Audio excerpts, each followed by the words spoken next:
esta clase gratuita sobre los textos fundamentales del este de Asia. Creo que también nuestros ponentes también nos van a explicar durante la clase este título. Esta es una clase organizada por el Instituto Científico Técnico y Educativo, que pues dentro de sus actividades de difusión cultural está interesado tanto en pues la cultura en la cual nosotros nos hemos desarrollado y en la cual a la que nosotros pertenecemos, pero también a las culturas y a las filosofías de otros lugares. El día de hoy vamos a tener a los maestros, vamos a tener al maestro Juan Pablo Jáuregui, que él es egresado de Letras Clásicas por la UNAM, y también tiene la maestría en estudios de la maestría de estudios de Asia y África por el Colmex, quien será uno de nuestros 3 profesores. También nos acompaña esta tarde-noche el maestro Diego Merino Lazarín, que es egresado de la licenciatura en Filosofía y también es maestro por la escuela, el Colegio de Estudios de Asia y África del Colmex. Y en tercer puesto, en tercer lugar, está también el maestro Carlos Viveros. Él es licenciado en letras francesas, letras modernas, y también egresado de la maestría de estudios de Asia y África del Colmex. Ellos nos van a dar esta clase que va a tener va a tener el siguiente contenido. Les voy a decir el temario de la clase para después darles la palabra a ellos. Al final de la clase que ellos nos van a dar, podremos ya también pasar a avisos e informaciones posteriores. También quiero aprovechar para comentarles que les mandamos a su correo o por mensaje, por alguno de los 2 medios, si no es que incluso por los 2, tanto el enlace de esta clase como una bibliografía básica que pues bueno pueden descargar y pueden tenerla a la mano. Y bueno, regresando a nuestro temario de hoy, vamos a empezar con el contexto histórico y cultural, en donde también vendrá una reflexión sobre el orientalismo. A continuación, filosofía, religión e ideología en el este de Asia, para seguir con las 3 doctrinas, y finalmente tendremos el tema sobre la relevancia de los textos sino-japoneses. Pues bueno, yo sin más preámbulos le doy la palabra al maestro Jáuregui para que continúe con esta clase. Muchas gracias, maestro. Muchísimas gracias a todas las personas que están asistiendo el día de hoy por su compañía y su atención y su confianza. El diplomado que se inaugura con esta clase gratuita va a versar sobre textos fundamentales del pensamiento, la filosofía y la religión de China y Japón, y un poco de Tíbet. También mencionaremos algunas cosas tangencialmente de otras áreas del norte y centro de Asia. Vamos a empezar con un brevísimo contexto histórico de China y de Japón. En aras de realizar ese contexto, les traje 2 líneas del tiempo. Pensé en hacerlas yo, pero hubieran quedado feas. Luego pensé en sacarlas en español de internet, pero estaban también feas. Entonces las que les voy a presentar están en inglés, pero bueno, aquí mencionaremos los puntos esenciales. Es un recorrido súper rápido por la historia de estos 2 países, sobre todo haciendo un énfasis en lo tocante a las cuestiones ideológicas, de pensamiento, filosóficas y religiosas. Déjenme nada más descubrir cómo se comparte pantalla. Ya sé que ya lo dijeron, pero Soy un poco lento. En la parte de abajo, maestro, Ya, ahí parece que ya. ya se ve, ¿no? Ya se ve su pantalla. Ok, entonces abro mi PowerPoint número 1 y le pongo presentar. ¿Ya se ve? Ya se ve, maestro. Se ve una línea del tiempo, ¿cierto? Así es. Sí. Muy bien. Pues muy someramente, la historia de China, como seguramente ya lo han escuchado, se divide en dinastías. Se han intentado otras divisiones desde diversas perspectivas historiográficas, pero sigue siendo la más popular la división dinástica. Y cuando hablamos de dinastías, hablamos del cambio del poder imperial de una casa imperial a otra, que normalmente ocurría ese cambio de casa imperial por rebeliones o desastres naturales.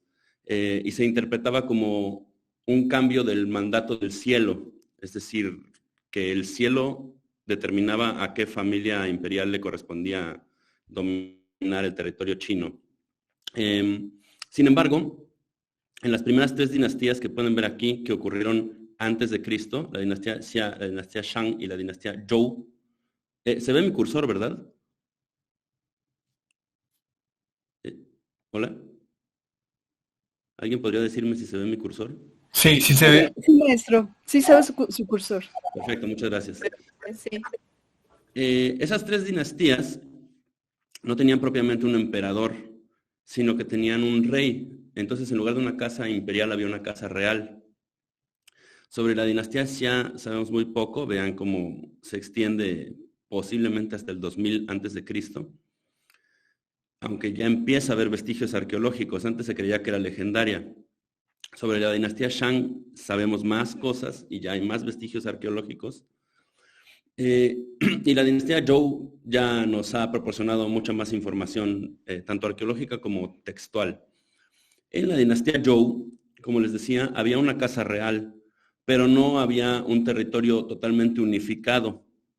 Y hubo 2 periodos en los que el territorio, digamos, chino, se dividía en diferentes potentados que también se han llegado a llamar reyes. Es decir, había una casa real central, pero había diferentes estados o reinos que combatían entre sí.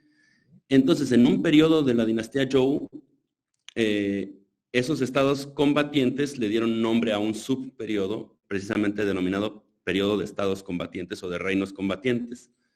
Y también hubo otro periodo que se llamó de primaveras y otoños, en el que de todos modos también había estados o reinos combatientes. Entonces era un poco un desastre político y militar China en estas épocas, entre el 1000 a.C. y el 206 a.C. En esa época de problemas sociales considerables es cuando surgieron el taoísmo y el confucianismo, como lo pueden ver aquí. Y en la etapa tardía, hay diferentes recuentos al respecto, pero en la etapa tardía de esta dinastía, o en la etapa inicial de la dinastía Han, llegó el budismo a China. Entre la dinastía Zhou y la dinastía Han, hubo otra que es tan pequeña, o sea, duró del 206 al 221, que no está ahí escrita. Esa es la dinastía Qin. Y la dinastía Qin es la primera dinastía que se convirtió en una dinastía imperial. Fue el primer emperador el que fundó esa dinastía. Luego su hijo fue su heredero y luego se acabó esa dinastía. Vino la dinastía Han, que fue una dinastía relativamente estable. Luego, esta cosa blanca que ven aquí fue un periodo de mucha inestabilidad en la que había varias dinastías combatiendo entre sí y cada una pretendiendo que tenía el mandato del cielo.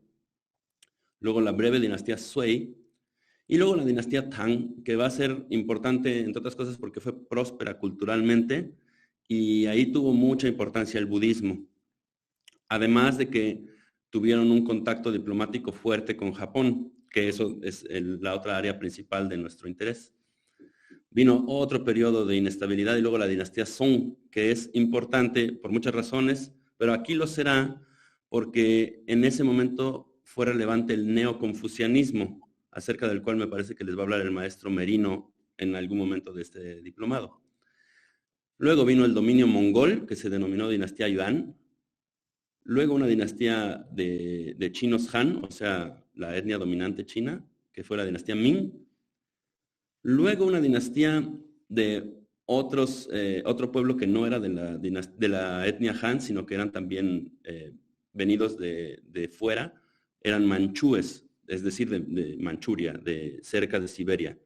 Esa fue la dinastía Qing y fue la última dinastía. Luego vino la Revolución China en 1911. Se instauró una república y luego por acá abajo pueden ver la historia más reciente y pueden ver que aquí en 1949 los comunistas tomaron el poder en la, digamos, segunda revolución y lo tienen hasta la actualidad. Entonces, ideológicamente nos resulta relevante que el taoísmo y el budismo, perdón, el taoísmo y el confucianismo surgieron en la dinastía Zhou, en el periodo de estados combatientes, que el budismo llegó a China a finales de la dinastía Zhou o principios de la dinastía Han, que el budismo fue muy próspero en China durante la dinastía Tang y que el neoconfucianismo fue próspero durante la dinastía Song. Ahora vamos a la línea del tiempo de la historia de Japón. De todas las líneas del tiempo que busqué, esta me pareció la que se veía con más claridad, aunque no tiene los nombres de los periodos bien puestos, o sea, tiene nombres muy generales. Pero básicamente en Japón, no, como cuando ya había, digamos, centros políticos muy conformados en China, en Japón había una sociedad de cazadores-recolectores que luego se convirtió antes de Cristo, en el 1000 antes de Cristo, se convirtió en una sociedad agrícola por una migración que llegó del continente asiático. Y esa sociedad agrícola que no tenía centros de poder urbanizados, llegó hasta este periodo en rosita que ven aquí, que es cuando empieza el Japón clásico. El Japón clásico, que es este periodo rosa, que llega hasta que va del 283 hasta el 1157, a grandes rasgos, se caracterizó por la centralización urbana, por la centralización del poder y por la conformación de una casa imperial. Aquí lo que ocurrió es que la casa imperial siguió existiendo y sigue existiendo hasta la actualidad, pero no, digamos que no es lo mismo que lo que pasó en China, pero hubo diferentes momentos en los que la casa imperial tenía más o menos poder. Entonces, este periodo clásico es el de conformación de esa centralización del poder y de la casa imperial, y luego llegó el Japón feudal, que si pueden ver aquí en 1157 dice surgimiento de los samuráis. Y con el surgimiento de los samuráis, como clase guerrera, pero también clase aristocrática, surge el Japón feudal. Y durante el Japón feudal hubo un sistema en el que no nada más estaba el emperador y era el único poder absoluto de Japón unificado, sino que también había señores feudales que se disputaban el poder de diferentes territorios y que a veces eran de facto más poderosos que el emperador mismo. Después, 1597 nos trae muchas cosas, como pueden ver ahí, pero hay que ser breves. El periodo Edo, que fue un periodo de poder centralizado y de relativa estabilidad. Y ya con la llegada del siglo XX pasaron muchas cosas, entre ellas, pues obviamente, la muy conspicua participación del Imperio japonés en la Segunda Guerra Mundial. Y luego, bueno, su derrota y la fuerte influencia estadounidense a partir de esa derrota. Pero en cuanto a lo ideológico, lo religioso, lo filosófico, en el Japón clásico, en este periodo rosa de acá, alrededor del 500 después de Cristo, llegó el budismo a Japón. O sea, llegó más tarde que a China. Y también en ese mismo periodo tuvieron el contacto diplomático con China y China los influyó culturalmente en muchísimos sentidos.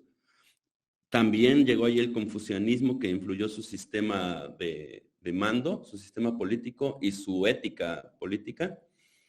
Y también, bueno, muchísimas cosas pasaron, como que, por ejemplo, en algún periodo japonés, la literatura se escribía en chino. Pero bueno, de esto les va a hablar con mucho más detalle el maestro Carlos Viveros, que es nuestro japonólogo. Este es un recuento rapidísimo de la historia de China y de Japón.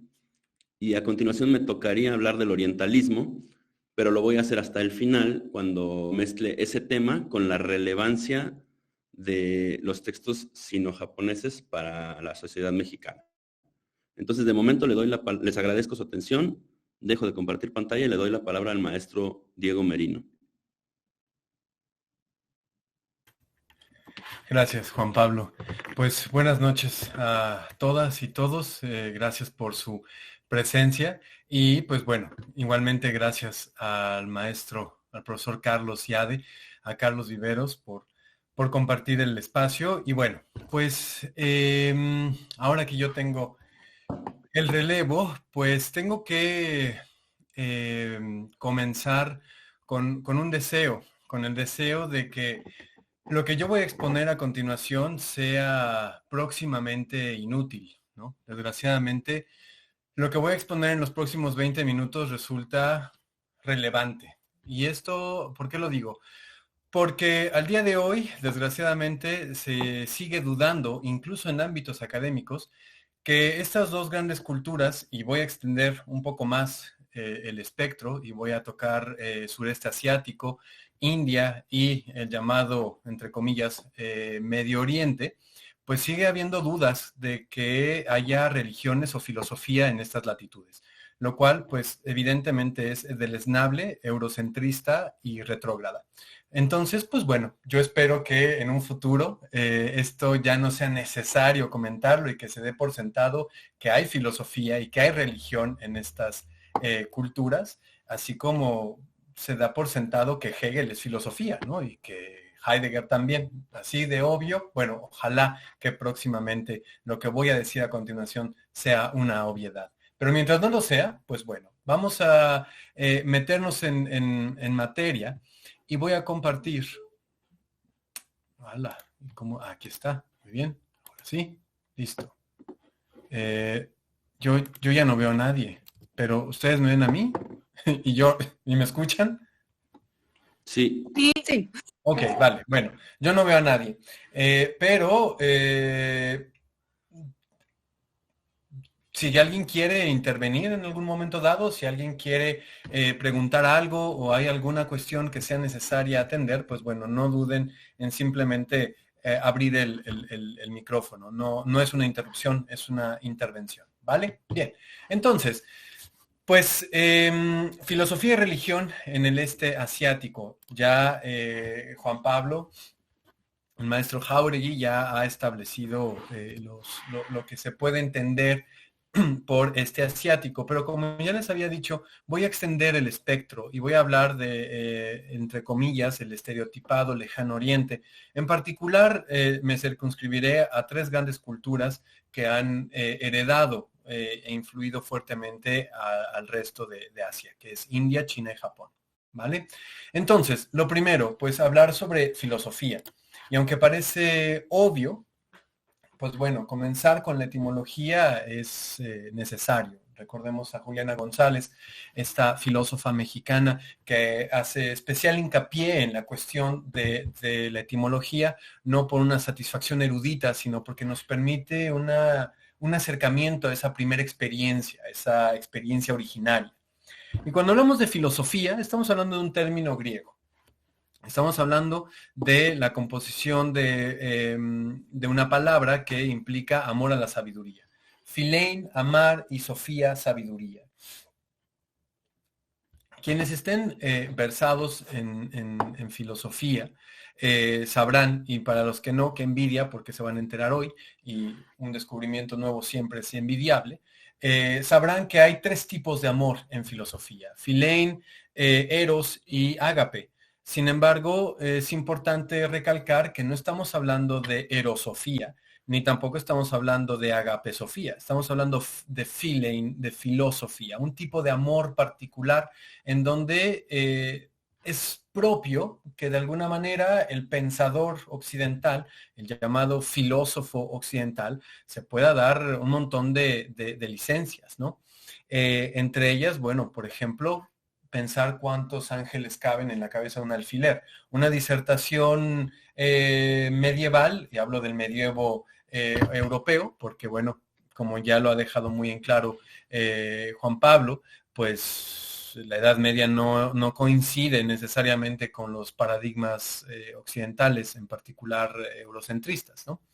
Entonces, en ese sentido, bueno, pues el tipo de, este tipo de filosofar por parte del filósofo occidental, entre comillas, se da la licencia de pensar lo que acabo de platicar, estos cuántos ángeles caben en la cabeza de un alfiler, o por ejemplo esta sátira en la que el filósofo va mirando al cielo y de pronto cae en un hoyo porque no se ha dado cuenta que en la tierra hay una zanja y una mujer se acerca, una anciana, se burla del filósofo y le dice, por andar viendo arriba te pierdes de vista lo que hay abajo. Vale, esto es propio de la filosofía repito, occidental, lo que esta construcción en términos generales y populares significa, ¿vale?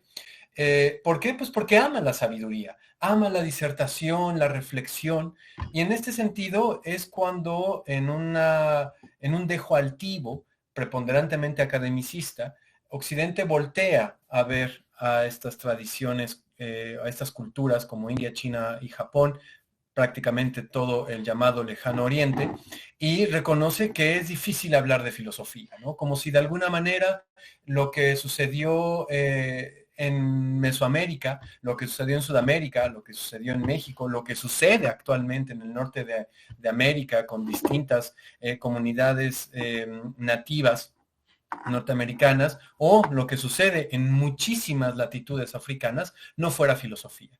Como si las expresiones o los ejercicios de pensamiento africanos, mesoamericanos y asiáticos fueran más bien rituales, pseudo-religiones o estilos de vida, o en la contemporaneidad, con ánimo, cansados de una religiosidad dogmática y doctrinal, pues decimos que el budismo no es una religión, o que el taoísmo no es una religión, sino una filosofía de vida. Pero cuando estamos en el ámbito académico, pues resulta ser que el budismo tampoco es filosofía, ¿no?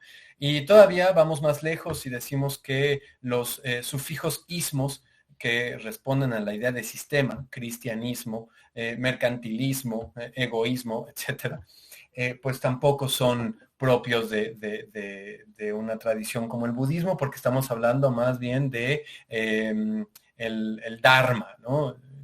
Camino del Dharma. En fin, todo este tipo de disquisiciones que, repito, participan más bien de la necesidad de Occidente por circunscribir. Y aquí permítanme ser un poco más incisivo. No se trata tanto de Occidente como de una necesidad academicista, más que académica, por circunscribir y dividir. Entonces, esto quiere decir que podemos hablar de filosofía oriental, africana, mesoamericana, de Oceanía, etcétera. Bueno, pues en términos etimológicos, pues no, tal vez no podríamos hablar de eso, salvo alguno que otro hedonista. Sin embargo, haciendo plástico o haciendo honor a la plasticidad del lenguaje, es evidente que podemos hablar de filosofía. Esto no quiere decir que estas culturas no hayan tenido sus propias maneras de nombrar la filosofía, ¿no? Entonces, en Occidente, y repito, cuando hablamos de Occidente, Oriente, estamos hablando de construcciones, no de deconstrucciones, de espacio construcciones. Y para el caso me gusta mucho recordar a Mafalda. En una de las viñetas de Mafalda está uno de los personajes, un niño chiquito, ahora no recuerdo el nombre, pero está el muchachito X poniendo un mapamundi al revés. Y entonces Mafalda llega y le dice, oye, pero lo estás poniendo al revés, voltéalo. Y el muchachito dice, pero al revés de cómo, porque en el universo no hay ni arriba ni abajo, ni derecho ni abajo, ni nada. Entonces no está al revés. Y Mafalda se queda perpleja. Bueno, pues en este sentido no podemos hablar de Occidente y Oriente sin ser arbitrarios, por supuesto. En este sentido no podemos más que ser negligentes cuando hablamos de Medio Oriente, pero no Medio Occidente, entre otras cosas. Esto es mucho más complejo y profundo, pero estamos en una disertación más bien amena y todos en familia, así es que vamos a darnos el lujo de la ligereza, sin dejar de tomar en cuenta que esto es mucho más complejo. Bien, dicho esto, vamos a conceder el lugar común de Occidente y Oriente. Entonces, Occidente suele observar que en Asia, particularmente India, China y Japón, no hay propiamente filosofía o no hay propiamente religión, ¿no? Suele tomar un paradigma sistematizado de creencias, yo hablé del budismo por tomar el más famoso, como el grueso del pensamiento asiático. Es más, toma un sistema sistematizado paradigmático como el grueso de la filosofía oriental si tomar en cuenta lo que el maestro Jáuregui ya nos observó, es decir, que hay muchos cambios, que hay muchas diferencias. Y esto sucede igualmente en el arte, que es altamente discutido también la cuestión de la renovación, que ojalá el ICTE nos permita en un futuro próximo, después de este diplomado, abrir uno sobre arte, porque también sería fascinante analizar este tipo de expresiones. Pero bueno, finalmente esto es incorrecto, ¿no? Es incorrecto tomar un solo sistema como el grueso de la filosofía occidental, como es igualmente incorrecto tomar un solo periodo por el curso entero de su desarrollo, ¿no? Entonces, aquí comparto un par de acepciones o traducciones, entre comillas, de lo que sería filosofía. Y si bien tenemos amor a la sabiduría, bueno, pues en sánscrito tenemos darshana, que significa visión, aparición o el acto de mostrarse. Esto es lo que entendería por filosofía el pensamiento indio, mientras que en el caso de China es Zhe, que significaría como conocimiento del sabio o el estudio de la sabiduría. El hecho de que apelemos a los términos originales nos da cuenta y razón de la inclinación que tienen cada una de estas tradiciones. Mientras que tenemos la idea de darshana como visión, como aparición, como aquello que se muestra, pues entendemos fácilmente cómo es que hay una serie de escuelas como el Mimamsa, como el Samkhya o como el Yoga, por nombrar 3 de las 6 más grandes escuelas de pensamiento, que apelan a una visión trascendente, que entienden estas inmanencias como constructos y que 2000 años antes que Kant, 2000 años antes que el mismo Russell, había planteamientos en donde se deconstruía la realidad, ¿no? Y lo mismo con China, cuando hablamos de Zhe, pues entendiendo conocimiento del sabio o el estudio de la sabiduría, podemos entender lo pragmática y utilitarista que es por lo menos la filosofía clásica china. Esto es, una vez que ustedes ya han escuchado al maestro Jáuregui, bueno, pues esto es antes del momento imperial chino, antes de la dinastía Qin. Toda filosofía antes del primer imperio chino se reconoce como filosofía china clásica.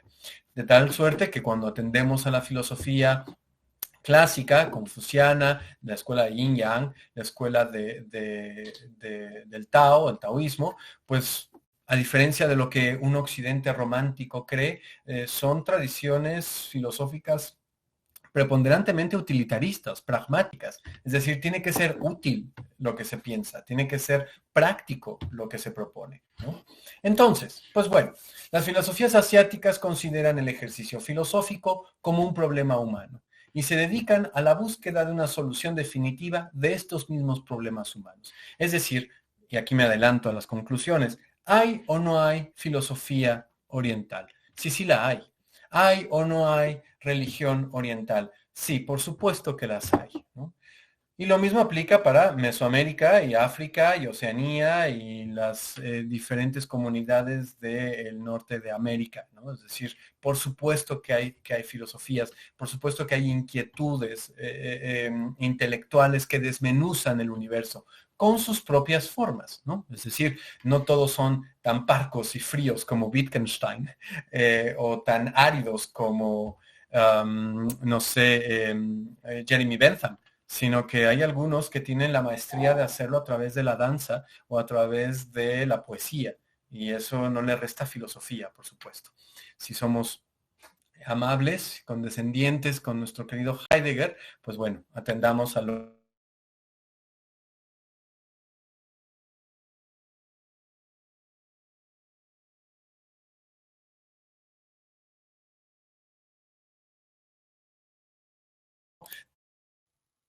que de pronto sea un poco inquietante para lo occidental, que la teoría no sea tan, entre comillas, profunda, entre comillas, compleja y, sin comillas, rebuscada, ¿no? En Filosofía Oriente, un texto que ya tiene sus años, pero no por ello pierde vigencia, Chan Win-sit apunta lo siguiente, y creo que puede ayudarnos a tener una visión amplia de esto. Empero, no falta un factor de consuelo. Si la intuición oriental ha estimado en poco el análisis, ha destacado en cambio la actitud sintética, puesto que la realidad consiste en ser y no ser. Vamos a ayudar a Chan Win-sit y vamos a quitarle estas ideas muy occidentales y vamos a hablar de haber y no haber, ¿vale? Puesto que la realidad consiste en haber y no haber, en actividad e inactividad, la unidad se convierte en el principio cardinal. Así, en el reino de la naturaleza como en el reino del hombre, cualquier distinción absoluta en hechos o en ideas se ve como una distorsión de la realidad. Ahí está el secreto de la superación de la dificultad de dualismo entre alma y cuerpo. La mente oriental busca casi instintivamente las semejanzas y no las diferencias, y encuentra desagradable la proposición sujeto-predicado y la ley lógica de identidad. Aquí podríamos recordar al gran Aristóteles, que pues no cocinó lo suficiente a petición de Sor Juana, y bueno, pues por eso tenía tanta inquietud con el principio de no contradicción, ¿no? Entonces, encuentra sospechosas afirmaciones como A es A y nada más. No duda por un momento que A sea A, pero se niega a conceder que pueda reducirse a semejante simpleza. El universo es una red de relaciones estrechas, de tal manera que nada puede reducirse a un punto en el espacio o a un instante en el tiempo. En el fondo, todo comprende a todo. Y A puede concebirse como B. La distinción absoluta, tal como se indica en expresiones como lo uno o lo otro, no encuentra aprobación en la mente oriental. Al conceder individualidad y particularidad a las cosas, las más de las filosofías orientales han insistido en que las cosas son igualmente por sí mismas y por su relación a otras, que el universo es igualmente uno y múltiple, y que un hombre es igualmente un individuo independiente e hijo de su padre. Bien.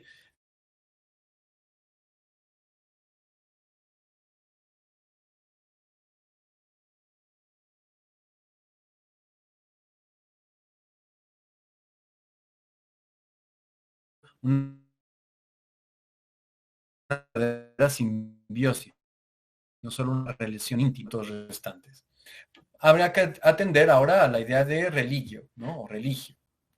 Cuando hablamos de religión, la Real Academia Española la define como un conjunto de creencias o dogmas acerca de la divinidad, de sentimientos de veneración y temor hacia ella, de normas morales para la conducta individual y social y de prácticas rituales, principalmente la oración y el sacrificio para darle culto. Bueno, como ya sabemos, la RAE suele tener ciertos paradigmas, ciertas líneas. Y aquí, pues muchas religiones orientales, como el taoísmo y el budismo, por nombrar algunas, como el maestro Carlos Viveros ya explicará mucho más profundamente de lo que yo haré, el budismo zen, herencia china del Chan, pues no entraría del todo en esta acepción. Normalmente, cuando hablamos de religión en Occidente, entendemos que toda religión debe tener tres pilares. Es decir, ¿qué es lo que hace que una religión sea una religión para los occidentales? Bueno, primero que tenga un Dios. Tiene que haber un Dios. Tiene que haber un texto sagrado que hable sobre ese Dios y una serie de ritos que practica una comunidad determinada basados en esos textos sagrados que apelan a su vez a ese Dios o a esa serie de dioses.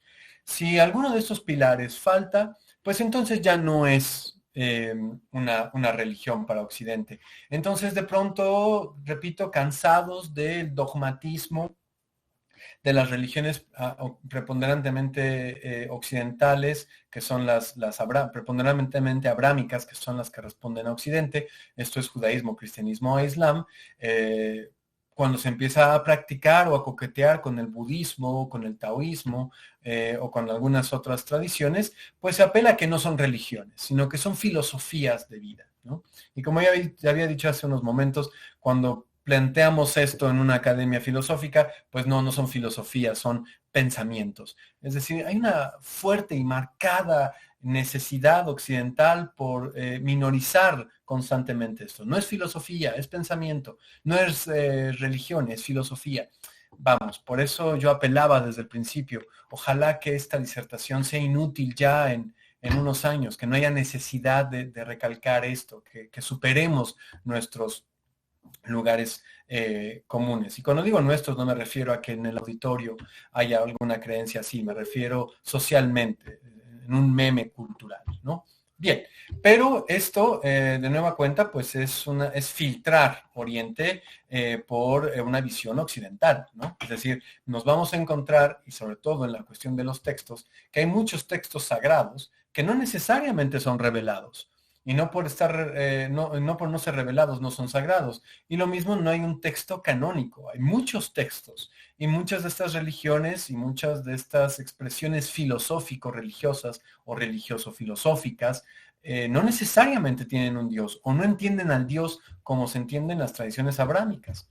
Y la cuestión de los ritos también se puede obviar. Entonces, ¿qué vamos a hablar? ¿Cómo lo vamos a plantear? En primer lugar, religión es una palabra eh, con un significado, una noción que proviene de la tradición occidental. Esta palabra, por lo menos en China, era ajena hasta que los jesuitas llegaron y se encontraron con los chinos. La etimología del término religión ha sido debatida durante mucho tiempo y antes de ser usada con un sentido relacionado con la divinidad, el término religión o religioso se utilizaba para expresar un temor o un escrúpulo supersticioso.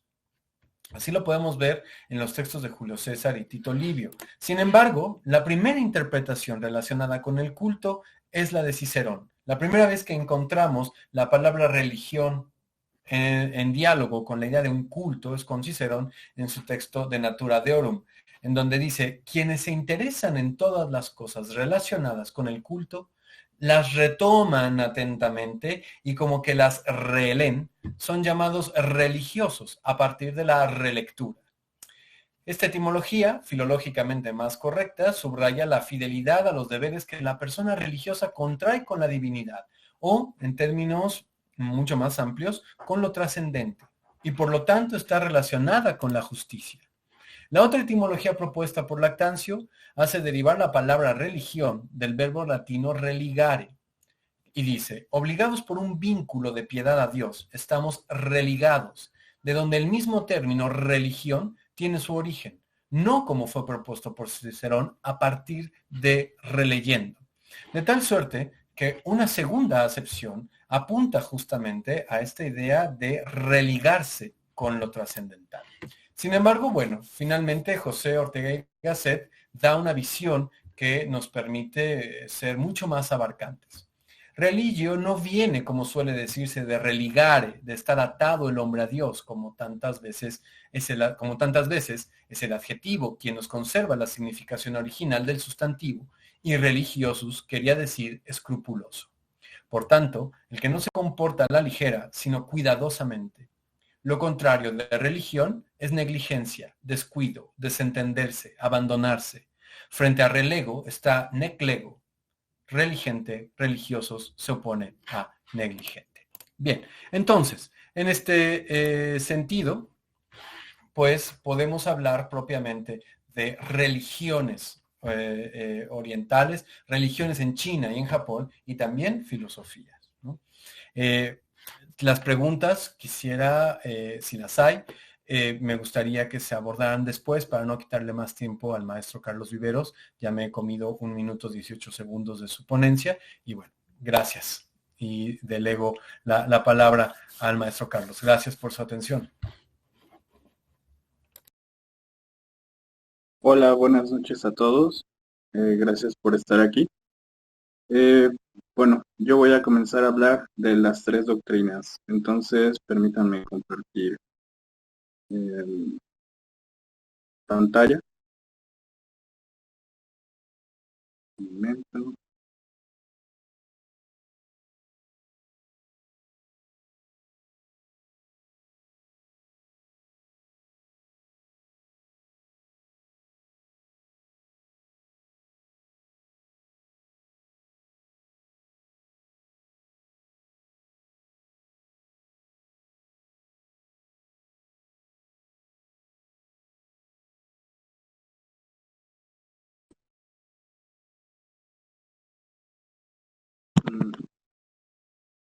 Estoy teniendo algunas dificultades para... ¿están viendo ahorita la presentación? Sí. Ok, gracias. Sí.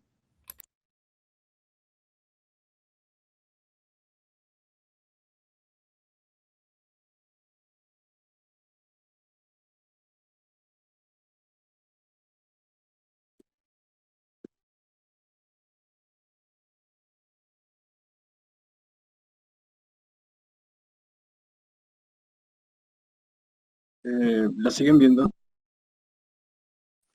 No. Que justamente, no sé qué pasó.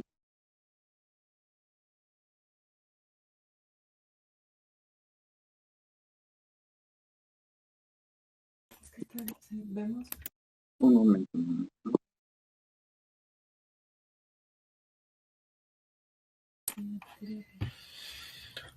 Carlos, ¿quieres enviarme el documento y lo proyecto yo y tú me vas diciendo cómo moverlo? ¿Ahorita ya lo están viendo o todavía no? Ya se ve las Sí. doctrinas. Ok. Yao.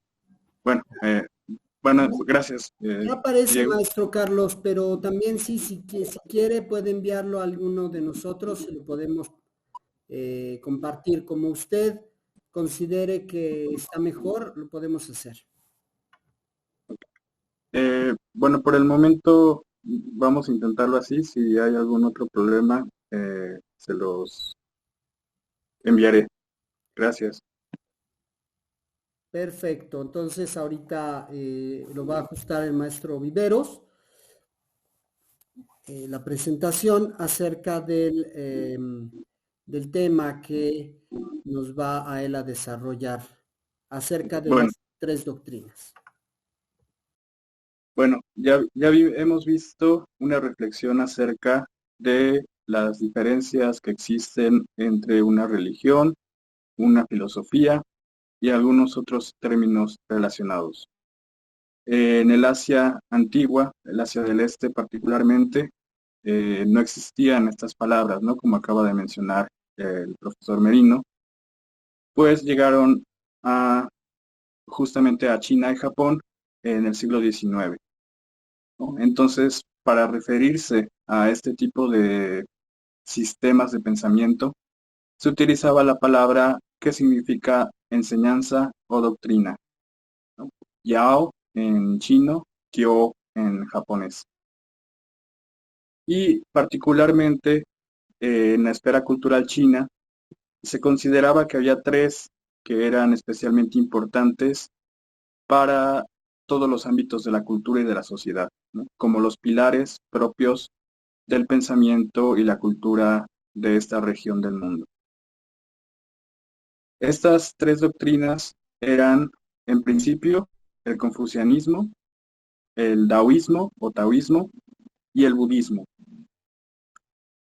¿no? Que, como ya nos explicaron hace un momento, dos de ellas surgieron en China en torno a, digamos, los 5 siglos antes de nuestra era, mientras que el budismo surgió también en el norte de la actual India, lo que ahora es Nepal, y se diseminó hacia el resto de Asia, ¿no? Llegando a China aproximadamente en el siglo I de nuestra era,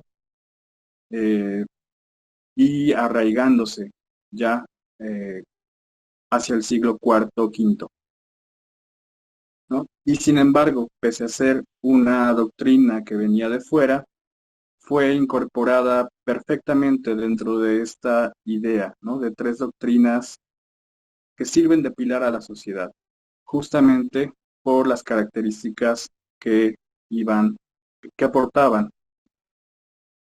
¿no? Estos tres temas, confucianismo, daoísmo y budismo, pues prácticamente engloban la mayor parte de los temas que tendremos en este diplomado.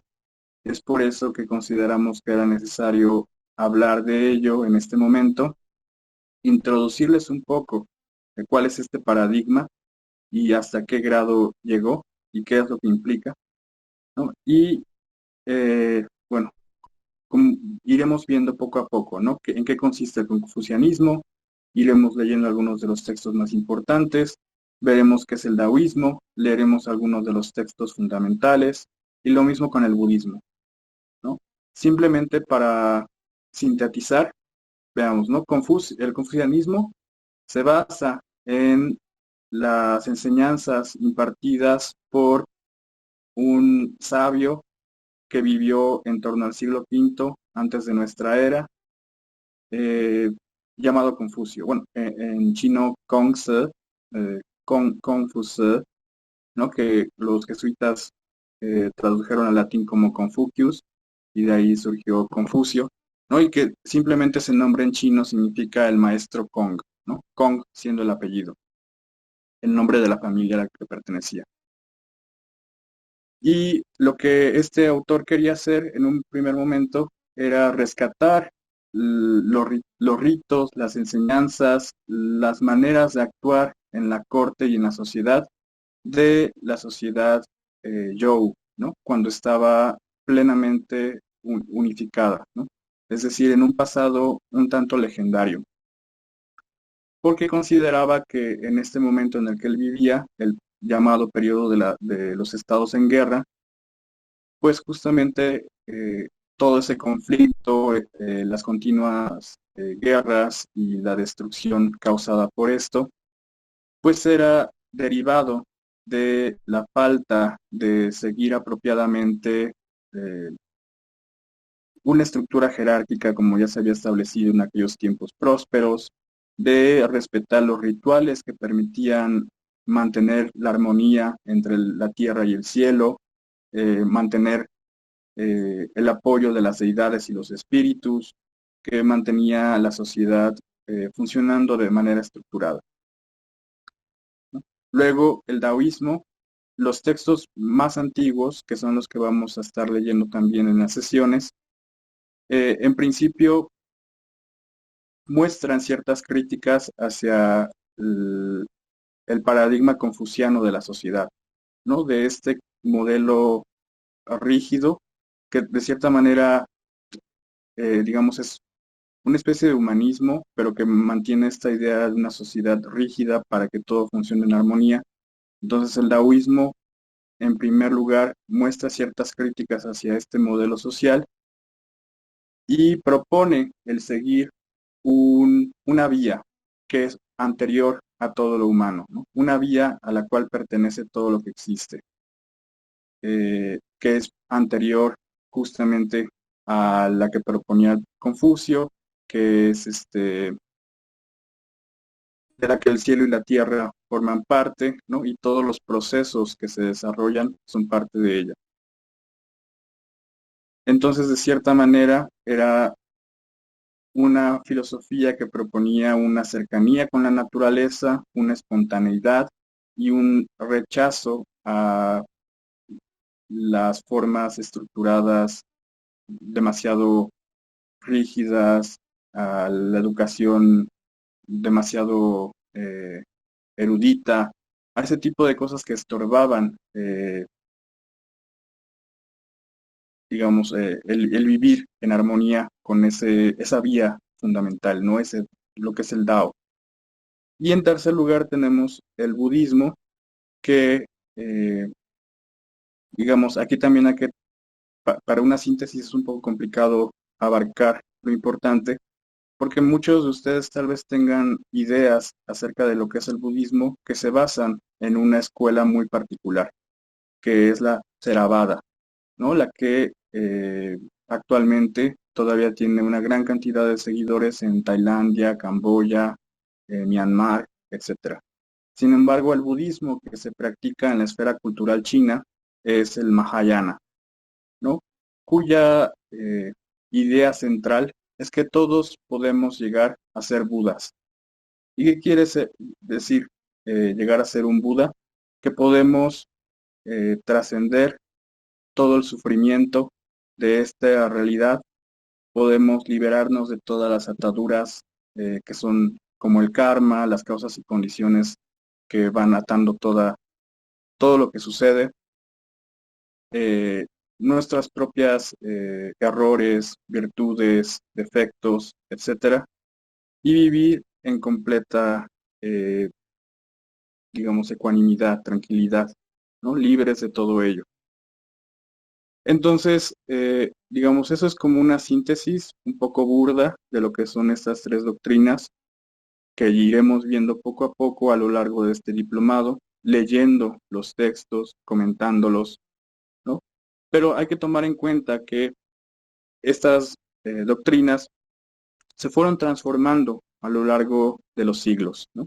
Es decir, no son estáticas, no son un conjunto de dogmas fijos, sino que se fueron transformando, ¿no? Y, por ejemplo, el confucianismo en su origen era visto un poco como una doctrina problemática, porque justamente estaba proponiendo el corregir los problemas de la sociedad, ¿no? El corregir el actuar de los gobernantes, de los pequeños duques y condes que se estaban haciendo pasar por reyes de ciertos territorios, ¿no? Y pues eso era una provocación para la gente en el poder. Sin embargo, muchas veces en la actualidad, por ejemplo, para los comunistas en el siglo XX, el confucianismo era visto como el epítome de lo conservador, ¿no? Es decir, el querer mantener la sociedad jerarquizada sin moverse de ahí, ¿no? Manteniendo toda una serie de rituales que impedían la movilidad social y que estancaban, ¿no? El pensamiento y el quehacer social. Y lo mismo con el budismo, ¿no? Como les digo, hay diferentes ramas, ¿no?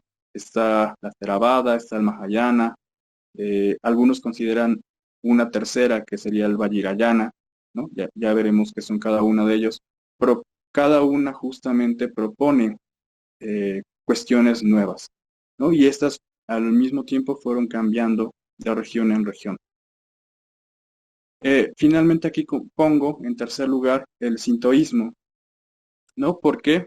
Porque cuando este paradigma de las tres doctrinas llega a Japón, justamente incorpora el culto nativo a las deidades, ¿no? Justamente dentro del término taoísmo es que se va a asociar este culto a las deidades y este estar en comunión con estos espíritus de la naturaleza, intentar armonizarse con lo que nos rodea para justamente vivir como de forma más feliz y tener una vida más prolongada, ¿no? Entonces, tal vez muchos de ustedes también hayan escuchado como una división tajante en cuanto a lo que es el sintoísmo y el budismo, ¿no? Que serían las dos doctrinas principales de Japón. Sin embargo, esa división es completamente moderna, ¿no? Surgió al final del siglo XIX, cuando los nacionalistas japoneses quisieron establecer como una ideología propia de lo que era Japón, en afán de convertirse en una potencia militar y económica equiparable a las europeas o a Estados Unidos, y decidieron retomar a ciertas deidades locales, ciertos mitos muy particulares, y separar completamente, eliminar todos los elementos que ellos veían como extranjeros, ¿no? Como foráneos, y pues eran particularmente budistas, ¿no? Sin embargo, cuando lleguemos a las sesiones dedicadas al sintoísmo, que son las últimas de este diplomado, justamente vamos a ver pues cómo muchas de las deidades más importantes de Japón llegaron del continente, ¿no? Con el budismo. Y como muchas incluso de las que aparecían en los mitos más antiguos fueron revestidas de toda una serie de símbolos budistas, ¿no? Entonces, para que vean un poco la extensión de este paradigma, aquí les pongo algunas fuentes que vale la pena considerar, ¿no? Este paradigma de las tres doctrinas surge a partir del siglo VI, ¿no? O al menos es las evidencias más antiguas que tenemos por escrito de una mención a esta armonía entre las tres, ¿no? Y aquí les pongo una de las citas más antiguas que existen de Li Shiqiang, un académico del Imperio Sui, que dijo: el budismo es el sol, el taoísmo la luna y el confucianismo los 5 planetas, ¿no? Vemos aquí que las doctrinas justamente están siendo equiparadas con elementos del universo fuera de la Tierra, ¿no? Según se consideraba en aquella época. Y quizá de forma intuitiva podamos localizar que el budismo está siendo puesto como prioritario aquí, ¿no? Al ser equiparado con el sol. Y el taoísmo como una especie de versión paralela del budismo, ¿no? Al ser la luna. Mientras que el confucianismo sería, desde la perspectiva de este autor, algo en torno a estos dos elementos centrales, ¿no? Una serie de prácticas que forman parte de este cosmos, pero que son periféricas, ¿no? Que no tienen la misma importancia que el budismo, que es el sol, o que el taoísmo, que es la luna, ¿no? Y aquí hay que considerar también, ¿no?, que existe este paradigma de 3 doctrinas en armonía no quiere decir que siempre hayan convivido de la misma manera, ¿no?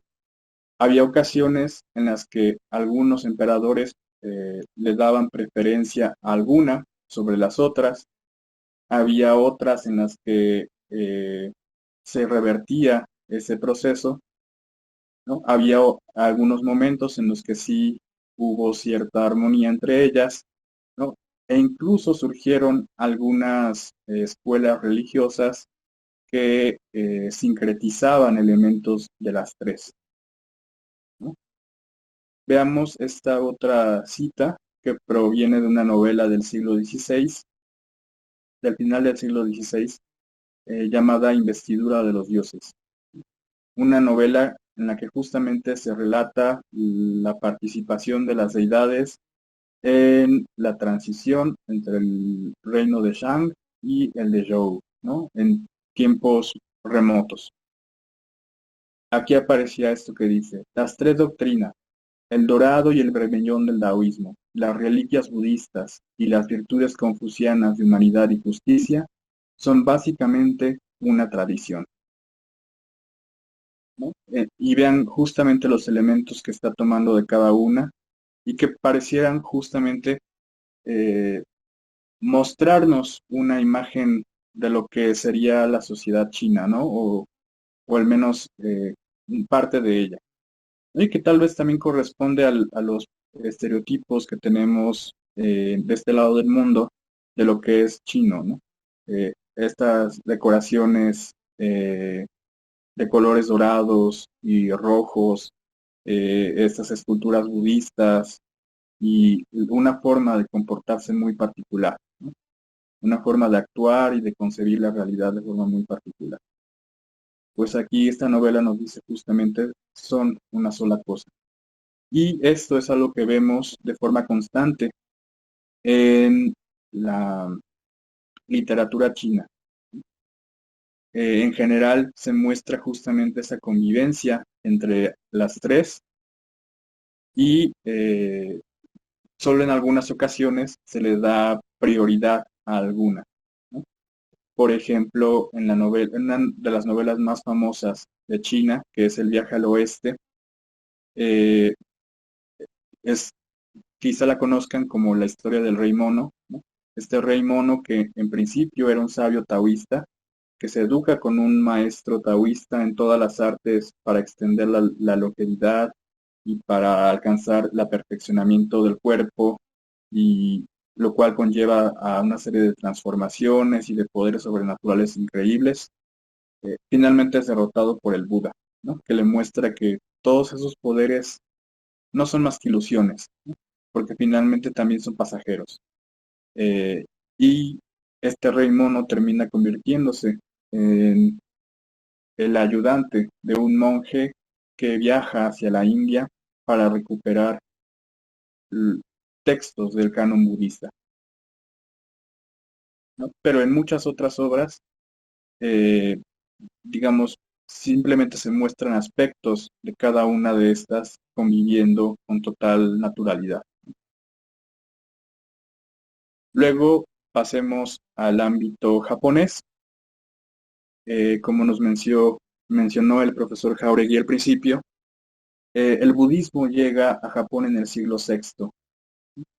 Y hasta ese momento en Japón no había un sistema de escritura, no había un estado plenamente centralizado, y justamente la llegada de esta nueva doctrina junto con todo un paquete cultural del continente en el que venía claramente todos los textos confucianos, todos los textos taoístas, transformó completamente al país, ¿no? Hacia el siglo VIII, Japón ya era un país que consideraba al budismo como su doctrina de Estado, que tenía un sistema administrativo y social basado en el confucianismo, y que para el culto a sus deidades locales había asimilado montones de prácticas e ideas que venían del taoísmo, ¿no? Y justamente el que el confucianismo tuviera tanta importancia para las cuestiones de Estado hacía que entre los aristócratas en ocasiones fuera visto como superior tal vez, o como más importante que el budismo, ¿no? Pero fue justamente entonces un monje, Kukai, que llegaría a ser muy importante, uno de los personajes culturales más importantes de la historia de Japón, al menos en esta primera parte de la historia, que va a redactar un texto llamado Lo esencial de las tres doctrinas, Sango Hiiki, ¿no? Y este texto es una especie de diálogo al estilo platónico, ¿no? En el que un personaje que es un estudiante va conociendo los textos de las diferentes doctrinas, del confucianismo primero, del taoísmo después y del budismo por último, y se da cuenta de que justamente el budismo es la doctrina superior, ¿no? Porque el confucianismo solo habla de cuestiones sociales y de Estado, pero no ayuda a explicar los fenómenos de la realidad, ni da un motivo ulterior al individuo, ¿no? A los seres humanos. El taoísmo, por su parte, tiene una doctrina que ayuda a explicar los fenómenos que están a nuestro alrededor, los procesos y transformaciones que acompañan a esta realidad, pero tampoco, desde esta perspectiva, termina de dar un significado ulterior, ¿no? Y en cambio el budismo engloba todas las anteriores y aparte da este objetivo, ¿no? Que es el de llegar a ser un Buda. Y con ello nos propone todo un camino ético, toda una visión de la vida y toda una serie de prácticas que nos pueden ayudar a alcanzar ese objetivo, ¿no? Entonces, justamente en Japón, el budismo se va a convertir en la doctrina superior por siglos, ¿no? Hasta el 18, en el que se va a empezar a cuestionar justamente eso para darle preeminencia nuevamente al confucianismo, aunque ya en su forma, la que llamamos en Occidente neoconfucianismo, ¿no? Sin embargo, las otras dos van a seguir ahí, ¿no? Aportando muchos elementos a la cultura, a la literatura, etcétera. Ya iremos viendo poco a poco ello, ¿no? Finalmente, simplemente les traigo aquí unas imágenes en las que pueden ver, ¿no? La importancia de estos elementos y cómo fueron representados en algunas manifestaciones culturales, ¿no? Aquí les traigo una pintura del siglo XVII de Ding Yunpan, ¿no? Que quizá reconozcan porque es la que fue incluida en el cartel de promoción de este diplomado, ¿no? Y aquí podemos ver a los tres fundadores de las tres doctrinas, ¿no? Vemos a el Buda Shakyamuni, es decir, el Buda histórico, vestido de rojo, sentado en flor de loto, del lado derecho. Luego vemos a Confucio de pie, del lado izquierdo, ¿no? Usando uno de estos tocados ceremoniales de la corte, con su característica barba y bigote y esta forma de vestirse de cortesano, ¿no? Y finalmente, del lado inferior derecho, vemos a Lao Tse, que es el mítico iniciador del taoísmo, ¿no? El supuesto autor del texto llamado Dao de Jing, ¿no? Que vamos a leer más adelante con el maestro Merino. Y Carlos, ¿ah? Carlos, yo no veo lo que estás describiendo. ¿Los demás sí lo ven? Sí, No. sin problema. Ah, ok, perdón la interrupción. Discúlpame, Carlos. Ok, ¿todos lo están viendo o no? No. No. Bueno, sí se ve, aunque quizá me pueda ser que en algunas computadoras no se vea. Me parece que hay quienes lo logran ver y quienes no lo logran ver. Posiblemente, maestro, si vuelve a compartirnos. Ok, un momento. ¿Ahí ya lo están viendo? Sí, Sí. bueno, yo sí no tengo problema para ver. Ok, Ya lo veo. bueno. No, entonces les decía, vemos a los tres fundadores de las doctrinas juntos, ¿no? En una especie de diálogo. Sin embargo, podemos ver cierta jerarquía que se está estableciendo aquí, ¿no? Porque justamente el Buda está posicionado en una posición superior al resto de los personajes, ¿no? En segundo lugar está Confucio, quien está parado a su lado, ¿no? Y con una posición como si fuera su ministro o algo por el estilo, ¿no? Y finalmente vemos a Lao Tse sentado en una esquina inferior, ¿no? Con lo cual, el pintor de esta obra, pues nos da a entender su filiación, ¿no? Él justamente era de quienes le daban preeminencia al budismo sobre las otras dos doctrinas, ¿no? Y en este caso poniendo al confucianismo en segundo lugar, ¿no? Lo que también es un contraste con la cita que leímos hace un rato, en la que el confucianismo eran los planetas, ¿no? Que estaban alrededor del Sol y de la Luna.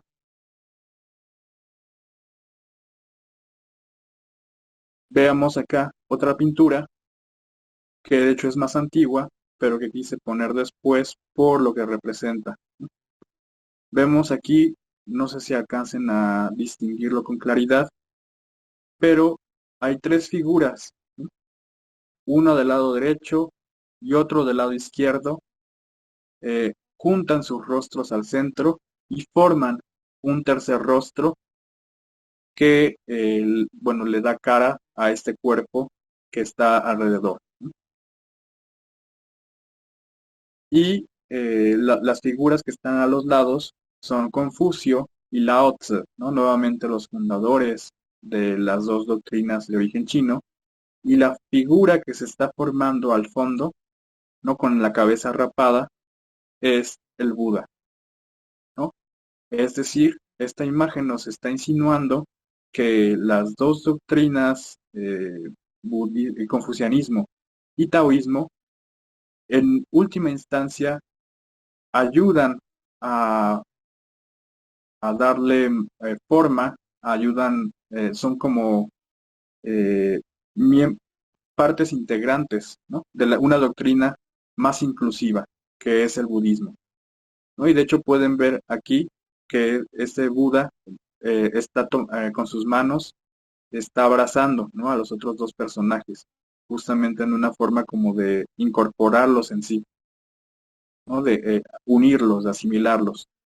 Y algo relevante de esta pintura es que su autor fue un emperador, ¿no? El emperador Chonghua de la dinastía Ming.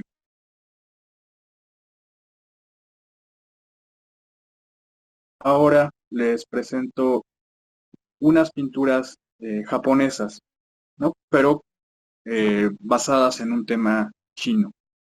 Estas pinturas son conocidas como Tres risas en la quebrada del Tigre, ¿no? Y hacen referencia a una leyenda que dice que el monje Huiyuan, que es considerado como el fundador de la escuela budista de la Tierra Pura, fundó el templo de Donglin en el monte Lu, ¿no? Y que se había hecho el voto de jamás abandonar los terrenos de ese templo al que servía, ¿no? Y ahí vivía con su comunidad monástica y se volvió también relativamente popular y mucha gente venía a visitarlo, ¿no? Entonces, uno de estos legendarios visitantes fue el poeta Tao Yuanming, ¿no? Que pues es uno de los poetas más celebrados del siglo IV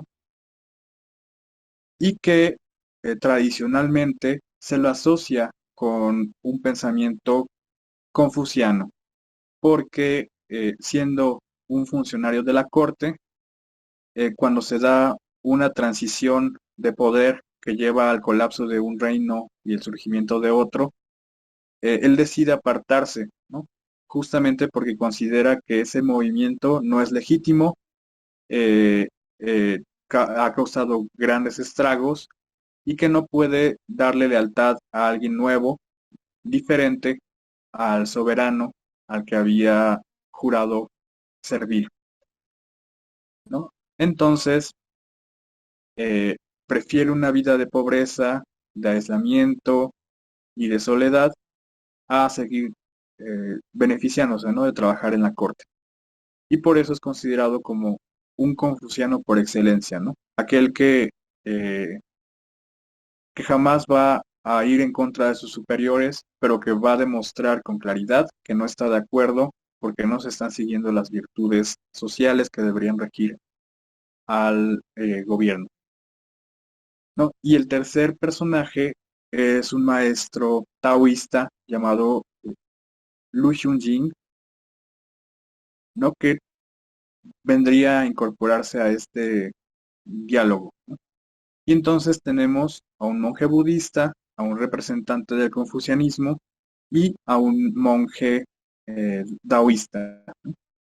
Y la leyenda nos dice que estaban tan entretenidos y absortos en su plática mientras iban caminando por la montaña Lu, que el monje Huiyuan no se dio cuenta cuando cruzó un puente que marcaba el límite de los territorios del templo, ¿no? Con lo cual estaba quebrantando su propio voto y, según la leyenda, pues causó un gran estruendo de los animales que vivían en el bosque, ¿no? Porque estaban como señalando su error. Y entonces los tres comienzan a reírse, ¿no? Y entonces esta imagen de tres personajes que conviven de manera alegre y ríen, representando cada una doctrina diferente, pues se convirtió en el emblema de esta armonía ideal entre las tres. Aquí vemos en la imagen al monje Huiyuan que se rasca la cabeza, ¿no? Como dándose cuenta de su error. Vemos atrás el puente, hay un río, ¿no? Y están los otros dos personajes conversando con él.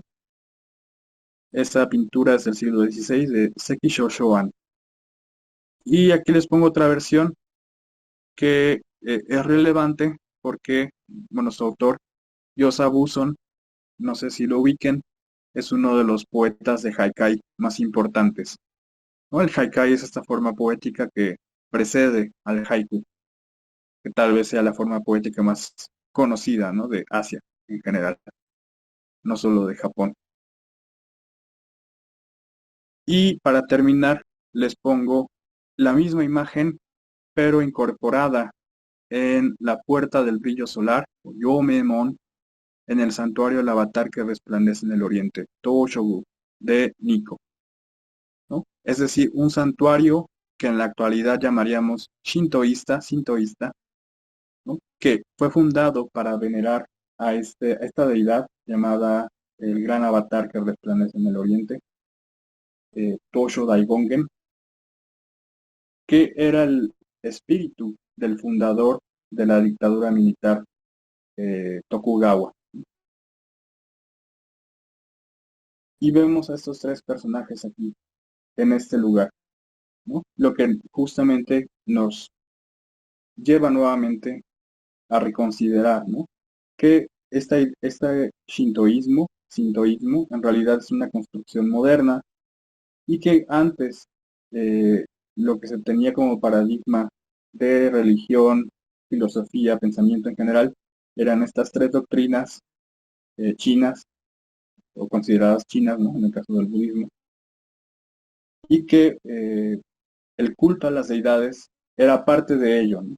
Particularmente se consideraba parte de lo que en Japón era pensado como taoísmo, ¿no? Y también un poco del budismo, ¿no?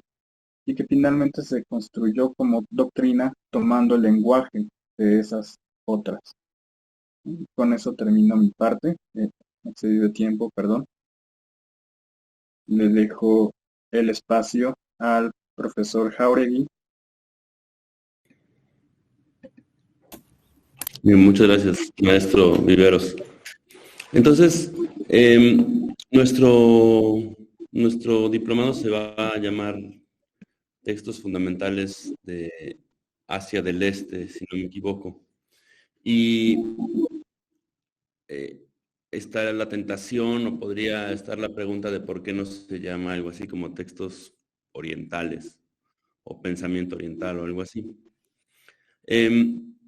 Yo quisiera ver si alguien podría levantar la mano, digamos 3 personas, y decirme en qué piensan cuando piensan en el oriente. No el oriente de la ciudad, obviamente, sino el oriente del mundo.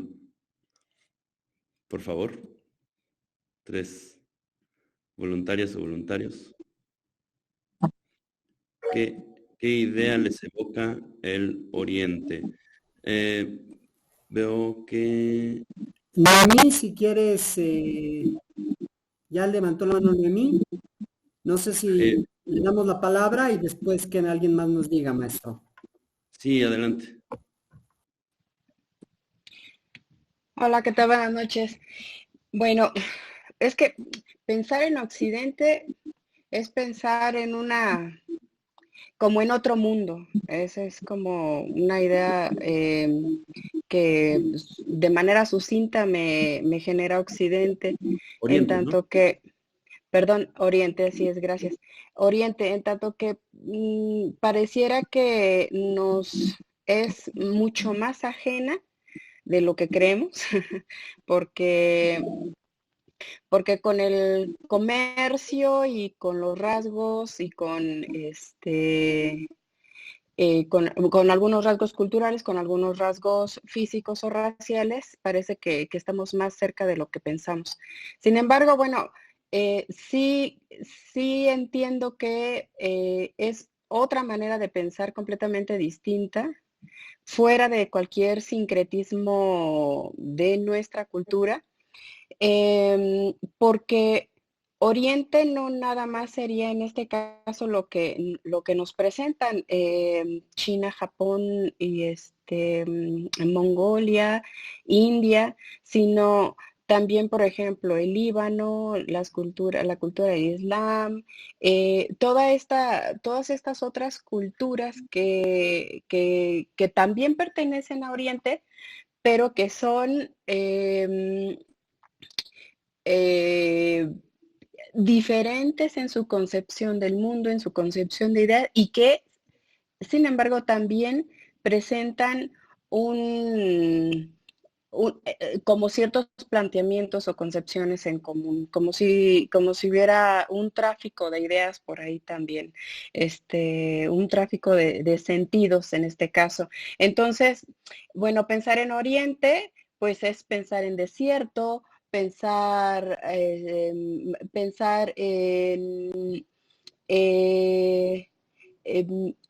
en la nave china, por ejemplo, pensar también en una serie de ideas y concepciones que si bien son no politeístas y no monoteístas, como el caso del budismo, en el que nos presenta una concepción trascendental que no es solo una normativa inmediata, sino trascendental, es sumamente interesante. Entonces, de momento, bueno, por si hay alguna otra participación, eso es más o menos de a vuelo de pájaro lo que pienso cuando pienso en Oriente. Muchísimas gracias, qué amable. ¿Alguna otra participación por ahí? Lo que sea, lo que piensen cuando piensen en el Oriente. Necesitamos una más por lo menos, si no, no podemos seguir.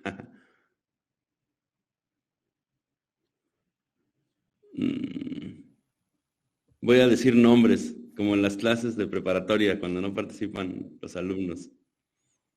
Exacto. A ver, la primera persona que está aquí, Adriana Ciade, ¿está usted ahí? ¿O no está en la clase como en las clases en línea? Siguiente persona, Aimé Aguilar.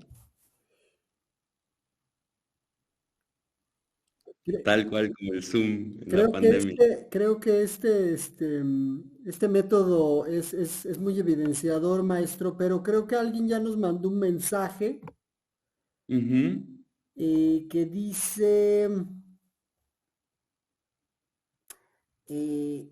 no sé si estoy en lo correcto, lo mandan, dice sanación por parte de uno mismo. No sé si es respuesta a lo que estaba usted preguntando. Puede ser. Ya hay alguien que quiere tomar la palabra. Creo que adelante, por favor.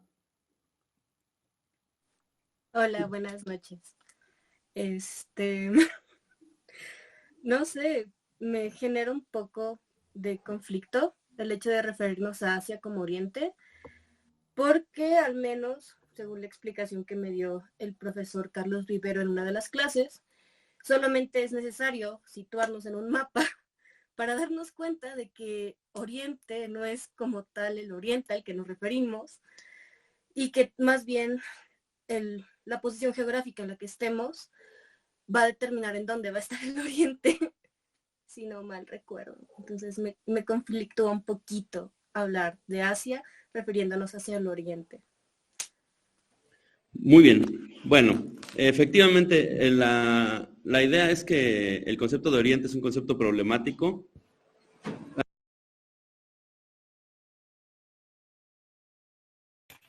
Tu micrófono. Un segundo, Hombre. por favor. Sí.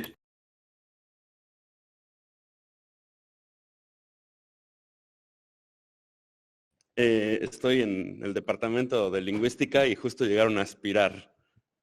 Disculpen la eventualidad, pero ya. Entonces les decía que geográficamente es problemático el concepto de Oriente, porque el Oriente de dónde, ¿no? Por ejemplo, China y Japón no están al oriente de aquí, están más bien al occidente en todo caso. Pero, sí me escuchan, ¿verdad? Sí, le escuchamos, maestro, adelante.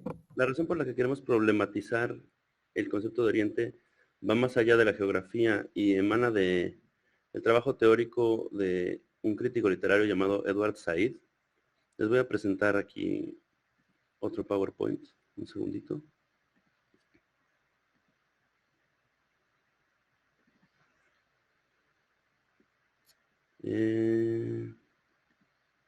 No sé si ya lo ven. Sí. Sí, ya está. Perfecto. Edward Said escribió ese libro que se llama Orientalismo, muy recomendable, en el que analizó cómo la idea de que el Oriente es una cosa unitaria, es como decía Noemí, si no me equivoco respecto a su nombre, que está conformado por varios lugares con diferentes culturas, ¿no?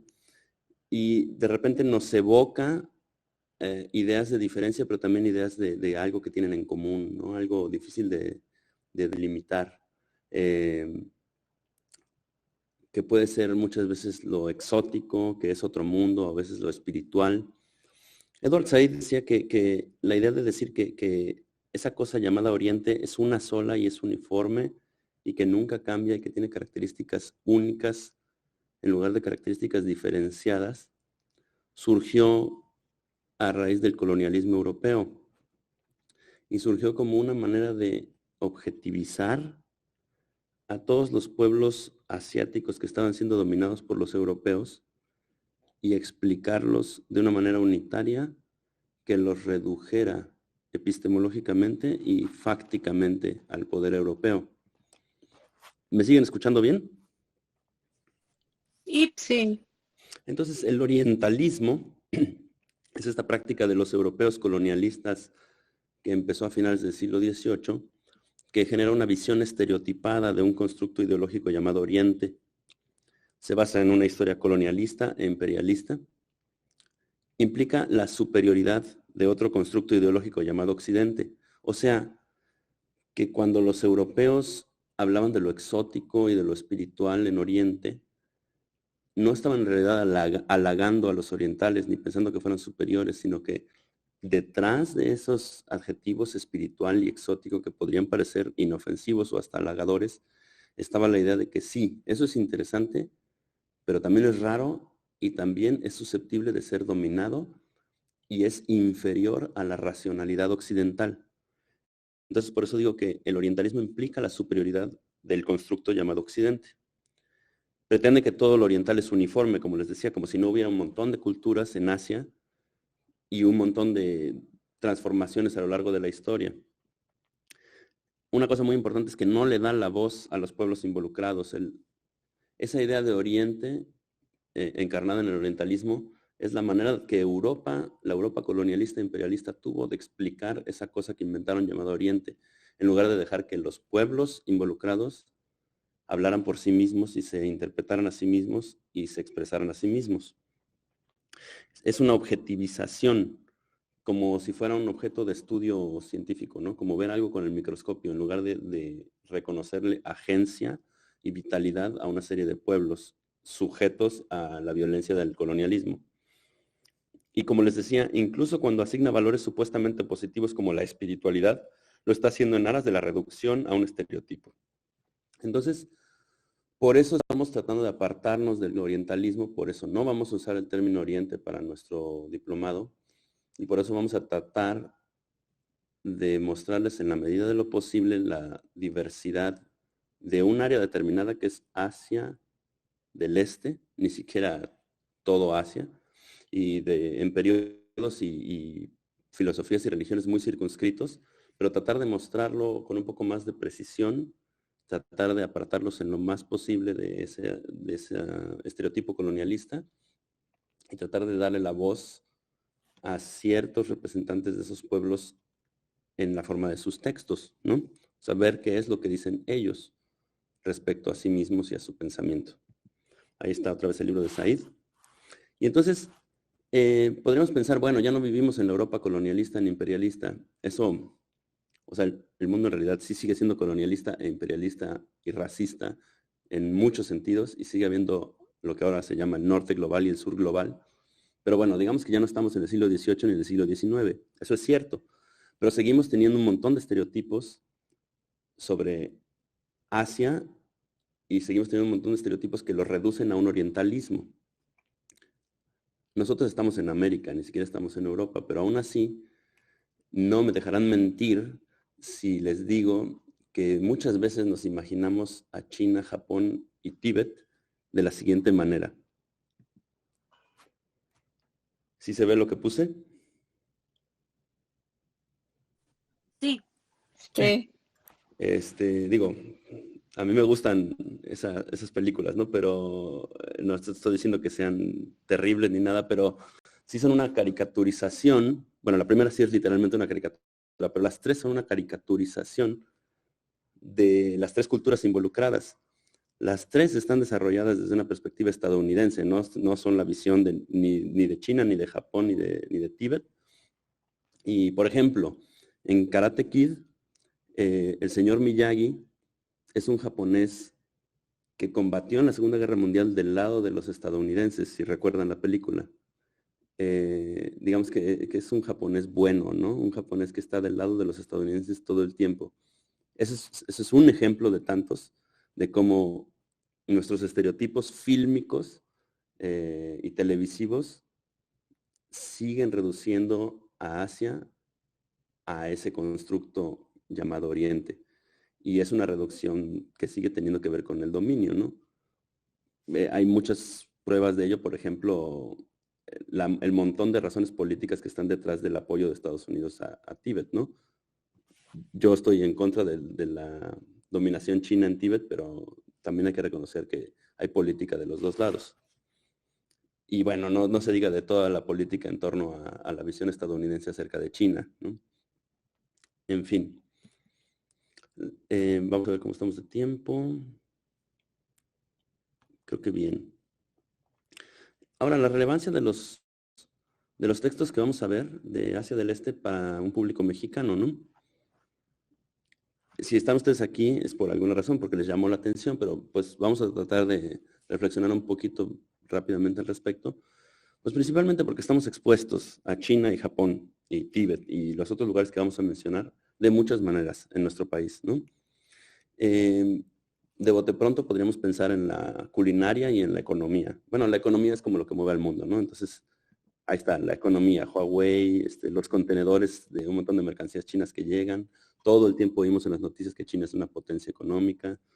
Un montón de automotrices japoneses ahí les puse como mínimos ejemplos de la presencia económica de esas entidades en nuestro país. Está la culinaria. Hemos probado algunas de las cosas ahí presentes o otras variedades y variaciones. Pero las formas de presencia que tienen China, Japón y los otros lugares involucrados en este diplomado en México, muchas veces también están relacionadas directa o indirectamente con sus ideologías, pensamientos, filosofías y religiones. O sea, sí tenemos acercamientos al pensamiento japonés, chino, tibetano. Y nos resultan atractivos sus formas de pensar y nos generan un interés. Nosotros en este diplomado pretendemos atender ese interés, no de manera absoluta, no somos la última respuesta ni nada, pero lo vamos a tratar de hacer de manera acuciosa, con un sustento académico, con base en lo que hemos estudiado en la maestría que estudiamos los tres, sin hacerlo poco accesible, obviamente. No, va a ser académico, pero no academicista. Y les insisto, vamos a tratar de que la voz esté del lado de los que generaron esas religiones, esas filosofías y esos pensamientos, acercándonos a algunos fragmentos de sus textos originales. No en la lengua original, pero sí de sus textos originales. Algunos ejemplos finalmente de cómo estamos expuestos al pensamiento, filosofía, religión japonés, chino, en México, ¿no? Tenemos las artes marciales, ¿no? Aquí puse Yaido, o sea, el arte de la espada de los samuráis, el Kung Fu y el Karate Do, aunque hay muchos más ejemplos. Y quien haya practicado cualquiera de estas artes marciales o alguna otra, habrá visto como no nada más son movimientos de combate lo que le enseñan a uno, sino también el trasfondo religioso y filosófico que conllevan esas artes marciales, ¿no?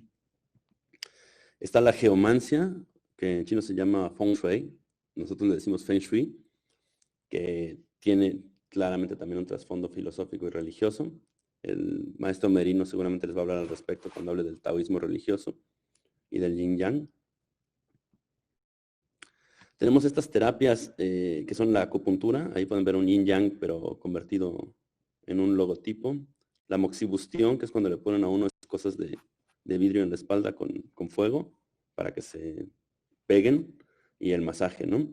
Que también están vinculados no solo con teorías anatómicas chinas y con teorías médicas chinas, sino también con teorías filosóficas y religiosas. Es todo una entidad compleja de prácticas y creencias. Tenemos el Tai Chi, al que le llamamos Tai Chi, que se dice en chino Tai Chi, Ahí está un montón de gente haciendo Tai Chi en el Monumento a la Revolución. Y el recientemente famoso Qigong, que le decimos Qigong, que también tienen trasfondos religiosos y filosóficos. Tenemos centros en la Ciudad de México y otros lugares del país, tenemos centros a los que podemos acudir a practicar la religión budista, ¿no? Con diferentes grados de profundidad. Por ejemplo, el Centro Budista de la Ciudad de México, que está en la izquierda, y Casa Tíbet, que está en la foto de la derecha, ¿no?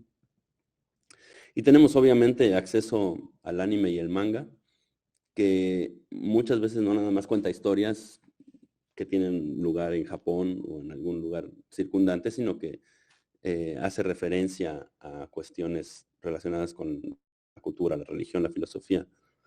Si no me equivoco, Avatar no está realizado en Japón, sino en Estados Unidos, pero tiene un toque obviamente japonés y chino, y tiene muchas referencias a la filosofía y la religión de aquellos lugares.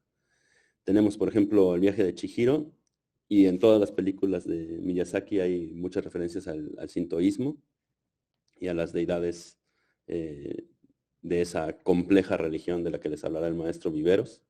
En Naruto, con toda la filosofía de los ninjas, y Dragon Ball, que es una reimaginación o reconfiguración de la leyenda que les contó el maestro Viveros acerca del rey mono, que se convirtió en el guía del monje budista, ¿no? Entonces, mientras yo voy caminando de regreso a mi cubículo, a ver si ya no lo están aspirando, voy a dejar de compartir pantalla y cierro esta reflexión con los ejemplos que les presenté acerca de cómo es pertinente para nuestro contexto estar pensando que si estamos expuestos a todos estos ejemplos, también es conveniente conocerlos con más profundidad y, como les decía, darle la voz a los textos mismos. Muchas gracias y pues le doy la palabra al maestro Siade, me imagino.